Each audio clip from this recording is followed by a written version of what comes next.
Kolkata police আর West Bengal পুলিশকে লক্ষ্য করে আমরা কয়েকটি প্রশ্ন আলোচনা করব, যেগুলো আগে প্রায় অনেকবারই এসেছে। তো আশা করব এইবারেও আসার অনেক সম্ভাবনা রয়েছে।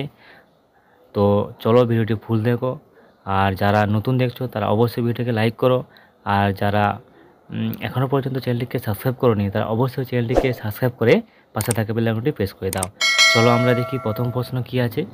প্রথম প্রশ্ন আছে, ভারতে প্রথম রেলপথের সূচনা কত সালে হয়েছিল? এর 4টা অপশান দেওয়া আছে, যদি জানো অবশ্যই কমেন্ট করে জানিয়ে দেবে। এর সঠিক অ্যান্সার হয়ে যাবে 1853 সালে, অপশান সি এ সঠিক অ্যান্সার। ঠিক আছে, এরপরে দ্বিতীয় নম্বর প্রশ্ন দেখো,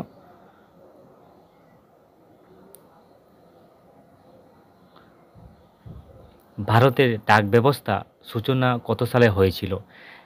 WBCS মেন্স 2016 সালে এসেছিল এই প্রশ্নটি। তো এর সঠিক অ্যান্সার হয়ে যাবে অপশান এ 1837 সালে ডাক ব্যবস্থা সূচনা হয়েছিল। এরপরে দেখো 3 নম্বর প্রশ্ন, নবীন পলি মৃত্তিকা খাদার কোন রাজ্যে দেখা যায়? এই 2016 সালে এসেছিল। ভেরি ইম্পর্টেন্ট প্রশ্ন, এটা দেখে নাও। অপশান বি হবে সঠিক অ্যান্সার, উত্তরপ্রদেশ। এরপরে দেখো 4 নম্বর প্রশ্ন। 4 নম্বর প্রশ্ন কি বলেছে না, পর্ণমোচী উদ্ভিদ পাতা ঝরায় দেখো গ্রীষ্মকালে, শীতকালে, বিভিন্ন সময়ে না শুষ্ক ঋতুতে?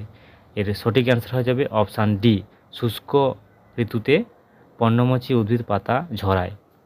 এরপরে দেখো 5 নম্বর প্রশ্ন, ভারতের অরণ্য গবেষণাগার কেন্দ্র কোথায় অবস্থিত? WBCS মেন্স 2000 সালে এসেছিল। এর সঠিক অ্যান্সার হয়ে যাবে অপশান সি, দেরাদুন। এর সঠিক অ্যান্সার হয়ে যাবে দেরাদুন। ঠিক আছে, চলো এবার 6 নম্বর প্রশ্ন দেখি আমরা। 6 নম্বর প্রশ্ন কি বলেছে, নামধাপা জাতীয় উদ্যান কোন রাজ্যে অবস্থিত? SSC CPOSI 2009 সালে এসেছিল। এর সঠিক অ্যান্সার হয়ে যাবে অপশান ডি, অরুণাচল প্রদেশে হয়েছিল। ঠিক আছে, অরুণাচল প্রদেশে অবস্থিত। এরপরে দেখো 7 নম্বর প্রশ্ন কি বলেছে না, ভারতের কোন স্থানে পৃথিবীর দ্বিতীয় শীতলতম জনবসতিহীন স্থান কোনটা? দেখো 4টা অপশান আছে, এর সঠিক অ্যান্সার হয়ে যাবে দ্রাস, অপশান এ সঠিক অ্যান্সার হয়ে যাবে।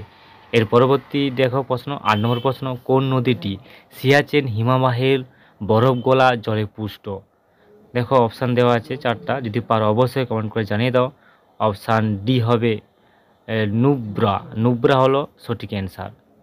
এর পরবর্তী প্রশ্ন দেখো 9 নম্বর প্রশ্ন, কাঞ্চনজঙ্ঘা কোথায় অবস্থিত? এটা অবশ্যই সকলে জানো, তোমরা অবশ্যই কমেন্ট বক্সে জানিয়ে দাও। এর সঠিক অ্যান্সার হয়ে যাবে অপশান বি, সিকিমে অবস্থিত। এরপরে দেখো 10 নম্বর প্রশ্ন কি বলেছে। 10 নম্বর প্রশ্ন হলো, কোন অঞ্চলটিকে মরুস্থলী বলা হয়? কোন অঞ্চলটিকে মরুস্থলী বলা হয়? এর সঠিক অ্যান্সার হয়ে যাবে অপশান বি, থর মরুভূমিকে মরুস্থলী বলা হয়। ঠিক আছে, এরপরে দেখো 11 নম্বর প্রশ্ন, ভারতের প্রাচীনতম পর্বতশ্রেণী কোনটি? ভারতের প্রাচীনতম পর্বতশ্রেণী হলো, অপশান 4টা দেওয়া আছে, অবশ্যই পারবে তোমরা, কমেন্ট করে জানিয়ে দাও। অপশান সি হবে সঠিক অ্যান্সার, আরাবল্লী। আরাবল্লী সঠিক অ্যান্সার হয়ে যাবে। এর পরবর্তী প্রশ্ন দেখো, জলের হিমাঙ্ক কত?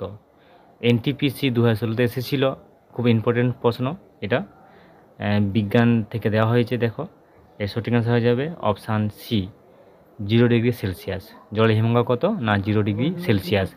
এরপরে 13 নম্বর প্রশ্ন দেখো, এসআইতে তড়িৎ আধানের একক হলো? এসআইতে তড়িৎ আধানের একক হলো অপশান বি হয়ে যাবে সঠিক অ্যান্সার, 0 কে অর্থাৎ। এরপরে দেখো 14 নম্বর প্রশ্ন, তাপমাত্রা পরিমাপ করা হয় যে যন্ত্রের সাহায্যে? এর সঠিক অ্যান্সার হয়ে যাবে 14 দাগের বি অ্যান্সার, থার্মোমিটার। ঠিক আছে, আমরা আর একটা প্রশ্ন আলোচনা করব। টোটাল আজকে এই ক্লাসে আমরা 15টি প্রশ্ন নিয়ে আলোচনা করলাম। অবশ্যই তোমাদের ভালো লাগবে, আর যদি ভালো লাগে অবশ্যই বন্ধুদেরকে শেয়ার করবে, লাইক দাও। দেখো তাপের এসআই একক কী? এটা RRC 2014 এসেছিল। তাপের এসআই একক হলো অপশান হবে সি, জুল। জুল হবে সঠিক অ্যান্সার।